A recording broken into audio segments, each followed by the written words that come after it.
അയ്യപ്പേട്ടാ, silver line പദ്ധതിക്ക് പകരം semi high speed പദ്ധതികളുടെ സാധ്യത, അതായത് ഈ ശ്രീധരൻ പറഞ്ഞതുമായി ബന്ധപ്പെട്ടുള്ള കാര്യങ്ങളൊക്കെ എന്താ പറയാ പുരോഗമിക്കുന്നു, അതല്ലെങ്കിൽ പരിശോധിക്കാമെന്നുള്ള കാര്യങ്ങളിലേക്കാണ് കേന്ദ്രത്തിന്റെ തീരുമാനം. ഇന്നലെ മുഖ്യമന്ത്രി ശബരി പാത ഇരട്ടിക്കൽ ബന്ധപ്പെട്ട് മുഖ്യമന്ത്രി ഇന്നലെ ഡൽഹിയിൽ പോയിരുന്നു.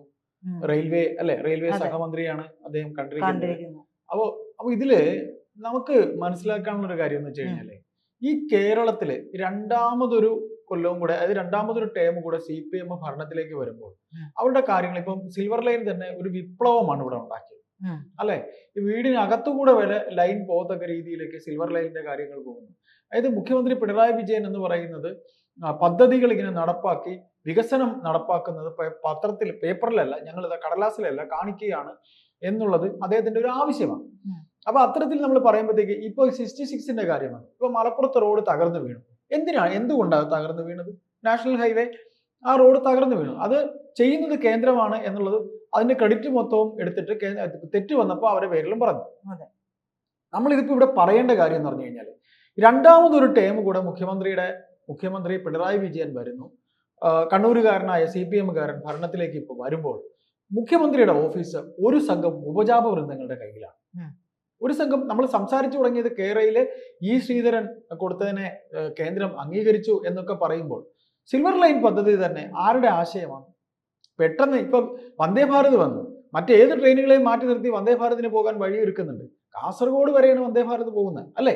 തിരുവനന്തപുരം മുതൽ കാസർഗോഡ് വരെ പോകുന്നുണ്ട്. ഒരു പ്രശ്നമില്ലാതെ അത്യാവശ്യ വണ്ടി പോകുന്നുണ്ട്. അപ്പൊ വികസനം ഉണ്ടാക്കുന്നത് ജനത്തിന്റെ നെഞ്ചിക്കൂടെ കയറിയല്ല, ജനത്തിന്റെ കഞ്ഞൂടി മുട്ടിച്ചല്ല, വലിയ വിഷയങ്ങൾ ഉണ്ടായതല്ലേ?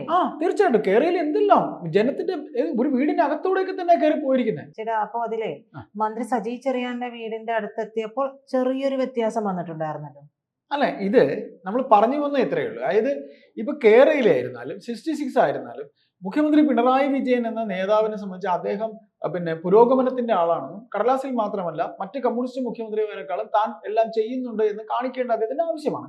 ഇപ്പൊ ഈ നിലമ്പൂർ ഇലക്ഷൻ വരുന്നതിന് മുമ്പാണ് 66 താഴ്ന്നു വീണ. ഇലക്ഷൻ കോഡ് വരുന്നതിന് മുമ്പ് തന്നെ ഇനാഗുറേഷനും ആഘോഷവും അമ്മാവന്റെയും മരുമകന്റെയും പടമൊക്കെ വെക്കണം. നമ്മൾ ഇതിൽ എടുത്തു ചോദിക്കേണ്ട ഒന്ന് രണ്ട് കാര്യങ്ങൾ. ഈ ഒരു ഈവന്റ് സംഘം മുഖ്യമന്ത്രിയുടെ ഓഫീസിനെ ചുറ്റിപ്പറ്റി നിൽക്കുകയാണ്. ഈവന്റ് മാനേജ്മെന്റ് സംഘം ഉണ്ട് എന്നാണല്ലോ ഇപ്പൊ പറയുന്നത്. ഉണ്ട് എന്ന് ഒഴുക്കമ്പട്ടി നമുക്ക് പറഞ്ഞു പോകാൻ കഴിയില്ല. ഈ നിലമ്പൂർ ഇലക്ഷൻ നടക്കുമ്പോൾ മലപ്പുറത്തെ സംബന്ധിച്ച് നമ്മൾ വിഷയങ്ങൾ മാറിപ്പോകുന്നതല്ല. നമ്മൾ ഈ പറയുന്ന പോലെ ഈ നിലമ്പൂർ ഇലക്ഷനിൽ തന്നെ അത് പറയേണ്ടതല്ലേ, കോൺഗ്രസ് പറയേണ്ടതല്ലേ? ഈ എന്തുവാ മുഖ്യമന്ത്രി മലപ്പുറം പരാമർശത്തെ കുറിച്ച് പറഞ്ഞ, മലപ്പുറം മറ്റൊരു ദേശമാണെന്ന് മുഖ്യമന്ത്രി പറഞ്ഞു. ഈ കേരളത്തിന്റെ മൊത്തത്തിലുള്ള മുഖ്യമന്ത്രിയാണ് അദ്ദേഹം.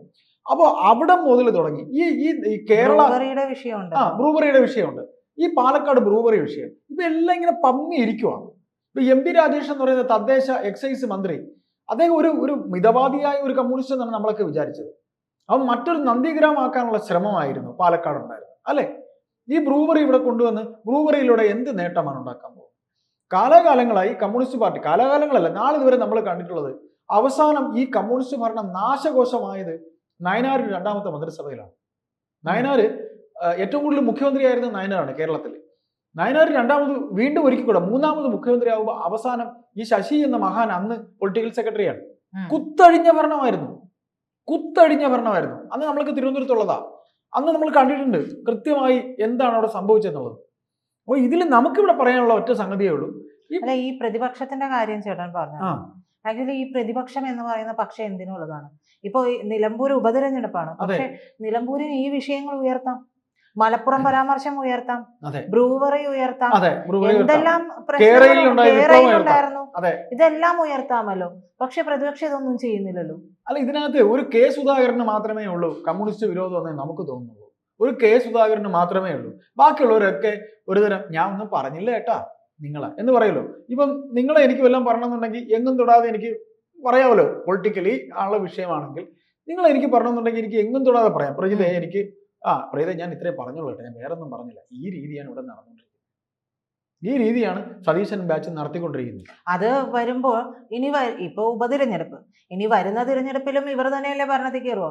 തീർച്ചയായും. അതുകൊണ്ട് അതായത് ഈ മിണ്ടാതിരിക്കുന്നത് കൊണ്ട് കോൺഗ്രസിന് നേട്ടമുണ്ടാവുന്നില്ല.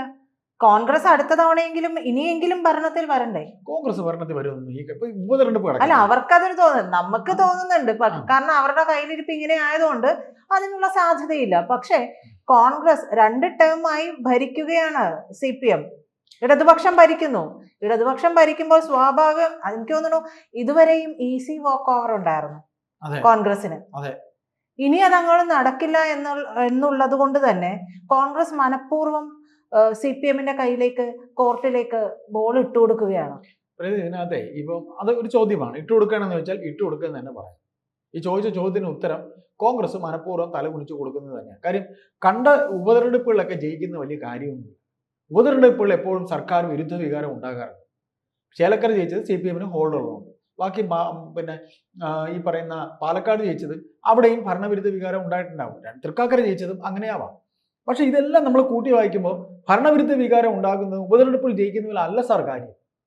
അല്ല, VD സതീശനെയാണ് നമ്മൾ സാറെന്ന് വിളിച്ച് പറയുന്നത്. സാർ ഇതല്ല കാര്യം. നിങ്ങളുടെ എന്ത് ഇലക്ഷൻ സ്ട്രാറ്റജി ആയിരുന്നാലും ഇതല്ല ഇവിടെ നടപ്പാക്കേണ്ടത്. കാര്യം ഇപ്പൊ നമ്മൾ ഈ പറഞ്ഞ പോലെ ഇവർ വെച്ച പദ്ധതികളൊക്കെ തന്നെ വെറും വിപ്ലവമല്ലേ. പിന്നെ ഇവര് പറയുന്ന ലോക്സഭ തിരഞ്ഞെടുപ്പ്, ലോക്സഭ കണ്ട് നിയമസഭയിലേക്ക് ഇറങ്ങുന്നത് ഒരിക്കലും കേരളത്തിന്റെ ചരിത്രം അതല്ല.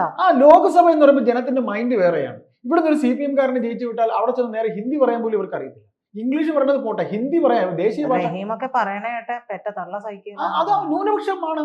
റഹീം എന്ന് പറഞ്ഞ ന്യൂനപക്ഷ മുഖമാണ് CPM-ന്. CPM-ന്റെ പൊളിറ്റിക്സ് എന്ന് പറയുന്നത് നമുക്ക് ആർക്കും പിടികിട്ടാത്ത പൊളിറ്റിക്സ് ആണ്. CPM-ൽ ഇത്രയും കാലം വെള്ളം കോരിയവരാരും ഒന്നും ആവില്ല. ഇപ്പൊ പാലക്കാട് അത്രയും കാലം വെള്ളം കോരിയ എത്ര നേതാക്കൾ അവർ സ്ഥാനാർത്ഥിയെ മത്സരിപ്പിച്ചു? അവർ ശരീരം കൊണ്ടുവച്ചു. അവർക്ക് ശരീരം പോലത്തെ ഒരു ആവശ്യം അല്ലേ? ഇപ്പൊ രണ്ടാമത് ഇപ്പൊ ഇവിടെ വന്ന് ഇവിടെയല്ലേ അവർക്കൊരു നല്ല സ്ഥാനാർത്ഥിയെ കണ്ടെത്താൻ പറ്റും. M സ്വരാജ് എന്ന് പറയുന്ന മലപ്പുറംകാരനെ അവസാനം മാങ്കൂട്ടം ചോദിച്ചപ്പോഴാണ് അവർക്ക് ഓർമ്മ വന്നത് അല്ലേ? മാങ്കൂട്ടം ചോദിച്ചപ്പോഴാണ് ഓർമ്മ വന്നത്. അല്ലെങ്കിൽ ഒരു കുട്ടിച്ചൂല് മാങ്കൂട്ടം പറയുന്നതിന് മുമ്പേ ഉണ്ടായിരുന്നു. പക്ഷെ അത് വെളിയിൽ പൊട്ടിച്ചില്ല. വേറെ ആരെങ്കിലും നമ്മളത് പറഞ്ഞില്ലേ, AK സെന്ററിൽ ടെൻഡർ പൊട്ടിക്കാതിരിക്കണം നമ്മൾ തമാശ രൂപേണ പറഞ്ഞില്ലേ ആരെയാണ് എടുക്കണമെന്നുള്ള. അതാണ് CPM. CPM-ന് ഇപ്പൊ കമ്മീഷൻ പാർട്ടിയാണ്. CPM എന്ന് പറയുന്ന കമ്മീഷൻ പിന്നെ മാനേജ്മെന്റ് പാർട്ടിയാണ്. അപ്പൊ അതാണ് കേരളയിൽ മുതൽ ഇങ്ങേയറ്റം ഇവിടം വരെ ഇപ്പൊ ഈ വന്നിരിക്കുന്ന എല്ലാ കാര്യങ്ങളും. K-ഫോൺ ഇവിടെ 6 കയ്യിൽ K-ഫോണിന്റെ കാര്യമുണ്ട്. നിങ്ങൾക്കറിയോ K-ഫോണിനെ കുറിച്ച്? ഞാൻ ചില അക്ഷയയിൽ ചെല്ലുമ്പോ അവിടെ ഇങ്ങനെ K-ഫോണിന്റെ ഒരു ബോക്സ് അത് പ്രവർത്തിക്കുന്നുണ്ടോ ഇല്ലയോ എന്നുള്ളത് നമുക്ക് K-ഫോൺ എനിക്കറിയില്ല. K-ഫോൺ എന്താണെന്ന് എനിക്കറിയില്ല. ഇപ്പൊ ഈ പറയുന്ന കേരളയിൽ അത് ഇപ്പം ആണുങ്ങൾ ഈ ശ്രീധരൻ കൊടുത്ത അവിടെ രാഷ്ട്രീയം വളച്ചൊടിക്കുന്നവരുണ്ട്. ഇവർക്കുള്ള ഇതൊന്നറിയോ? ഇവർ പാർട്ടിക്കാരെ പറ്റിക്കുന്നവർ ജനത്തെ പറ്റിക്കാൻ പറ്റുന്നില്ല. ഇവർ പാർട്ടിക്കാരെ പറ്റിക്കും. പാർട്ടി ക്ലാസ്സുകളിൽ വന്നിരുന്നിട്ട് പറയുന്നത് വേണമെങ്കിൽ അവർക്ക് ചേട്ടാ അത് തെറ്റ് പറയാൻ പറ്റില്ല. പണ്ട് എന്ന് പറഞ്ഞിട്ടുണ്ടെങ്കിൽ എന്ത് പറഞ്ഞാലും ജനം വിശ്വസിക്കുന്ന ഒരു കാലഘട്ടം പോയി. ആ കാലഘട്ടം പോയി ഇൻഫർമേഷൻ കിട്ടുന്ന കാലമാണ്. അതെ, അത് പോയി എന്നുള്ളത് ഇവർക്ക് ഉൾക്കൊള്ളാൻ പറ്റുന്നില്ല. അത് പറ്റിക്കാൻ പറ്റുന്നില്ല എന്നുള്ളതാണ് സത്യം അല്ലേ? ഇപ്പൊ ഇവർ കൊട്ടിഘോഷിച്ചുകൊണ്ട് ഹേമ കമ്മിറ്റി റിപ്പോർട്ട് ഉണ്ടാക്കി. എന്നിട്ട് എന്തായി? പരാതികളെല്ലാം അവർ പിൻവലിച്ചു അല്ലെ? അത് പോയി, അത് വന്ന വഴിയെ പോയി. അപ്പം പൂർണ്ണമായിട്ട് നമ്മൾ ഓരോ കാര്യങ്ങളും പരിശോധിക്കുമ്പോഴും ഒരു പരാജയമാണ് ഈ സർക്കാർ. ഒരു നീണ്ട പരാജയങ്ങളുടെ ലിസ്റ്റ് കാണിക്കേണ്ടി വരും. അത് ഈ പ്രതിപക്ഷം പറയുന്നുണ്ടോ എന്ന് ഉടയതമ്പുരാന് തന്നെ അറിയാം. അല്ല, പ്രതിപക്ഷം പറയുന്നില്ല. എവിടെ പറയുന്നു? പേരിന് എന്തെങ്കിലുമൊക്കെ പറയാന്നല്ലാണ്ട് VD സതീശൻ എന്ത് പറഞ്ഞിട്ടാണ് കാര്യം? അതിന്റെ കാരണം മറ്റൊന്നുമല്ല. ഇവരെയൊക്കെ കാണിക്കാൻ ഓരോ ഓലപ്പാമ്പ് അവരെ കയ്യിൽ ഇരിപ്പുണ്ട്. വാ തുറന്നാൽ ഇത് എടുത്തിടും. എന്റെ കയ്യിൽ ഇതിരിപ്പുണ്ട്. ഇതാണ് സത്യം. നിങ്ങൾ കൂടുതൽ സംസാരിക്കൊന്നും വേണ്ട. പ്രതിപക്ഷ നേതാവിനാണെങ്കിൽ തന്നെയും ഏതൊക്കെയോ ഫണ്ട് പിരിവിനൊക്കെ പോയതിന്റെ കുറെ കേസുകളുണ്ട്. അതൊക്കെ എപ്പോഴും വേണോ എടുത്തിടാം. ഇതൊന്നും ഇല്ലാത്ത വിരലിലെണ്ണാവുന്ന നേതാക്കളെ ഇവിടെ ഉള്ളൂ. അതില് ഇപ്പോ മാങ്കൂട്ടം തന്നെ കൂടുതൽ വിളഞ്ഞു കഴിഞ്ഞാൽ KSUവിന്റെ പ്രസിഡന്റ് തിരഞ്ഞെടുപ്പിന്റെ കേസൊക്കെ ഉണ്ട്. കള്ള വോട്ട് ചെയ്ത കേസൊക്കെ ഇപ്പോഴും അവിടെ ശശി സാറിന്റെ അടുത്തിരിപ്പുണ്ട്. ശശി സാർ അതുകൊണ്ട് എപ്പോഴും എടുത്തിടും. എപ്പോഴും വേണോ ഇടാം അതൊക്കെ.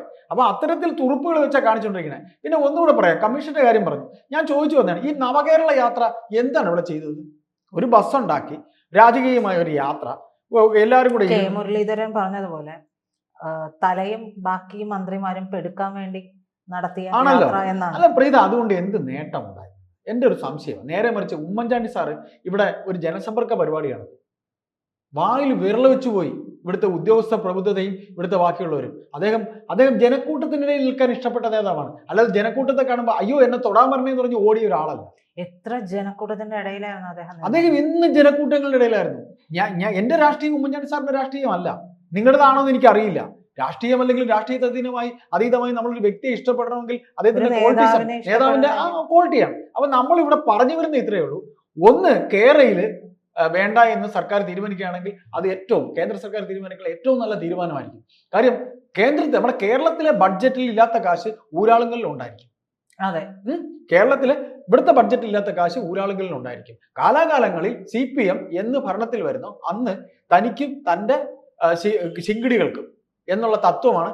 ഈ ജപ്പാനിലും ചൈനയിലോ മറ്റോ ഉള്ള കാലഹരണപ്പെട്ട അവർക്ക് വേണ്ടാത്ത ബോഗികളാണ് ഇറക്കുമതി ചെയ്യുന്നത്. അതെ അതെ അതാണ് ഇറക്കുമതി ചെയ്യുന്നത്.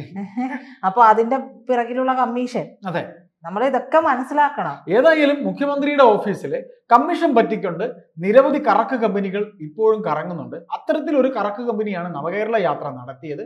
അത്തരത്തിലൊരു കറക്ക് കമ്പനിയാണ് ഇവിടെ പാലക്കാട് ബ്രൂവറി കൊണ്ടുവരാൻ നോക്കിയത്. ഈ ബ്രൂവറി കൊണ്ടുവരാൻ നോക്കിയാണ് AAP അടപ്പ് തെറിച്ചത്. ഡൽഹിയിൽ AAP കുരുക്കിയത് ഈ ബ്രൂവറി കമ്പനിയാണ്. അപ്പോ വിനാശകാലെ വിപരീത ബുദ്ധി, അത്രേ ഇതിൽ പറയാനുള്ളൂ. പിന്നെ UDF ഒരു ചുക്കും ചുണ്ണാമ്പും ഇതുവരെ നിലമ്പൂർ പറയേണ്ടത് പറഞ്ഞിട്ടില്ല.